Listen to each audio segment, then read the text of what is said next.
Sabi ng pag-asa ng Southwest Monsoon o ang habagat ang nakakaapektong lubos sa Luzon at sa kanlurang bahagi ng Kabisayaan.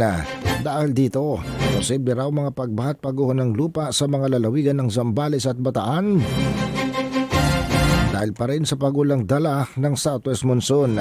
Ganun din ang Metro Manila na binabalot ng maulap na kalangitan, kalat-kalat na pagulan, pagkulog at paghidlat. Kasama ng Metro Manila sa ganitong kalagayan ng panahon ng Ilocos Region, Cordillera Administrative Region, Cagayan Valley, Calabarzon, Mimaropa, ang natitirang bahagi ng Central Luzon at maging ang lalawigan ng Antique. Posible rin ang mga pagbaha at pagguho ng lupa dahil sa inaasang katamtaman hanggang sa minsan ay malakas na buhos ng ulan. Samantala, sa natitirang bahagi ng Luzon at sa lalawigan ng Aklan at Capiz, may kaulapan din ng kalangitan pero mas mahinang inaasang pagulan kumpara sa ibang bahagi ng Luzon.